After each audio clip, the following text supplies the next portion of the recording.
So I started teaching classes that same week. I even created an advanced class based on how your body moves during sex. I called it Sexercise.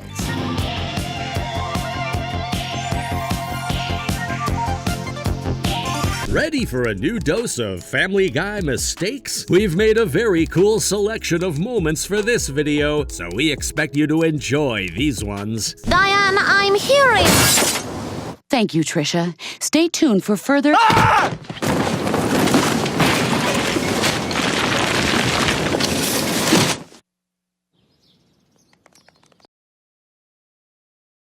Oh, what a mess! It's hard to see the drunken clam transformed into a British pub, but that's what we got in this episode. Let's look at this scene. A big hurricane might have devastated Quahog and the Griffin's house, but animators forgot that during the process. After the hurricane passes through the Griffin's house, you can see that the window shutters appear and disappear. But some seconds after, when the hurricane calms down, the windows are completely repaired. One more before the missus notices I'm not snoozing on the couch. Too late!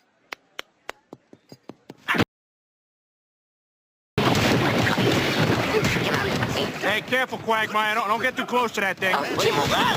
Peter might be jealous of the size of his son's intimate parts, giving birth to one of the weirdest episodes of the series' history. Like we said before, this episode might be weird enough by itself, but we found something goofy in this scene. At the start of the scene, we can see that both Cleveland and Joe are holding 2 fresh beers and are enjoying them with the rest of the crew. But when Andy Cap starts fighting the woman in the bar, we see that suddenly Cleveland is holding a glass of milk instead of a beer. Cool change of drink. Anyway, right before he died, Mr. Weed promoted me to head of toy development.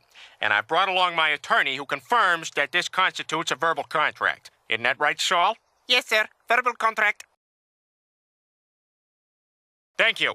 Peter accomplished his dream of becoming a medieval fair jouster here. This scene of Peter's boss, Mr. Weed, died in this episode, and we chose this scene from the boss's funeral. Peter gave a very emotional speech at his boss's funeral, but let's look at the background of this scene. If you look at Mr. Weed's grave, there's one moment in which Peter puts a photo of a Hulk version of Jesus right on the coffin, but after his attorney declares a verbal contract, the photo is nowhere to be seen. Obviously, Peter remains eccentric even at funerals.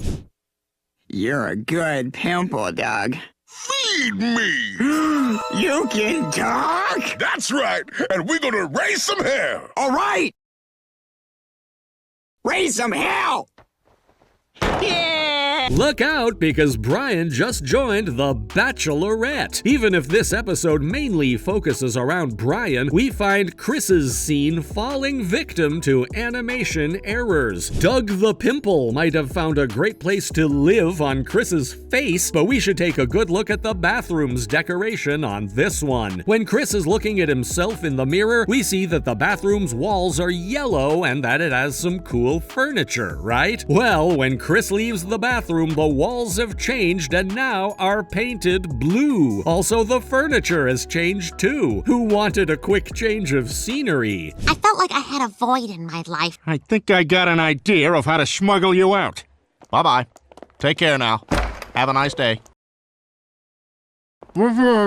We'll hide in that van!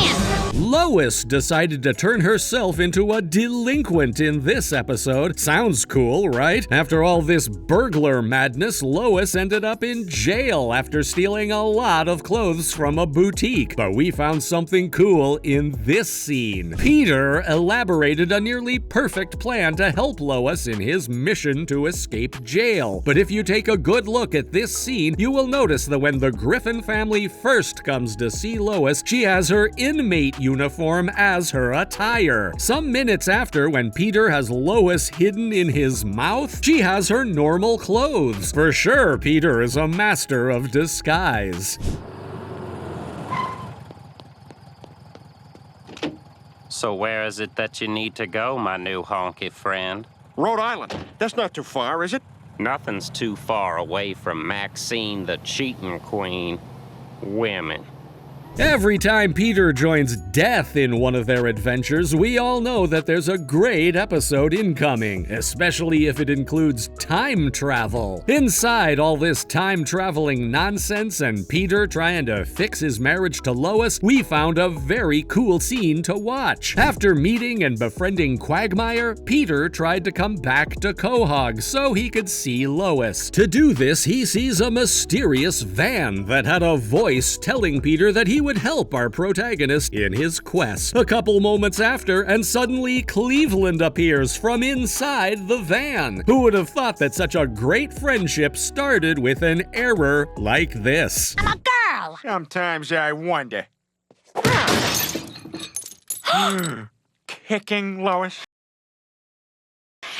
Hurts, doesn't it? Look out, because Lois has become a real martial arts expert in this episode. In all this fighting, mayhem, and chaos, we found a very cool detail in the midst of this all-out Griffin warfare. When Lois and Peter start their fight and start to exchange blows with each other, we see that Lois bumps Peter into a stereo after hitting him with a big karate kick. If you take a look at Peter's nose after he is knocked into the stereo, you'll notice that there's one frame in which his nose changes from its usual color to white for a brief second. Lois hit him so hard that even his nose changed.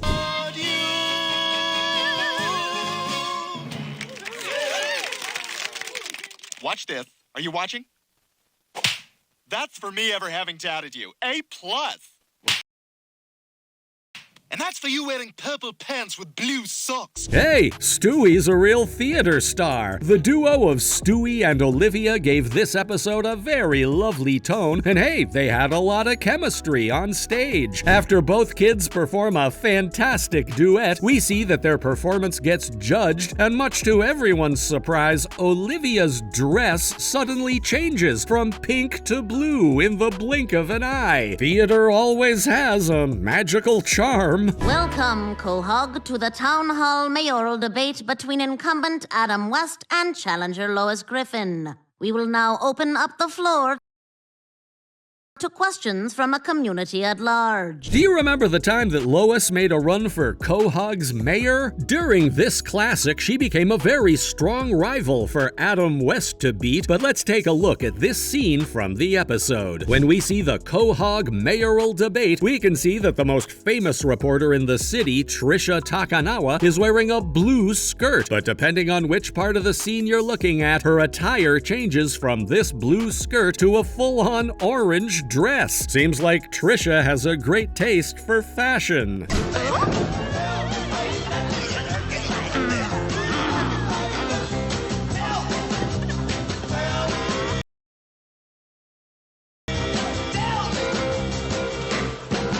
Do you know how Peter met Lois? If you don't, get ready for this time travel extravaganza. This might be one of the cutest scenes in the show, if not the cutest, because we see how Peter automatically fell in love with Lois after meeting her at her parents' house. Even if she ends up finding Peter, we see that he had a little problem with his trousers in this scene, because when he first sees Lois, he's wearing blue pants, but as soon as they start dancing, his jeans turn into their usual greenish color. What a charming episode. So there you have it, Family Guy fans. Those are some animation mistakes and animation errors that you can find in your favorite show. If you liked the video, please subscribe to our channel so we can provide you with even funnier Family Guy content. Goodbye.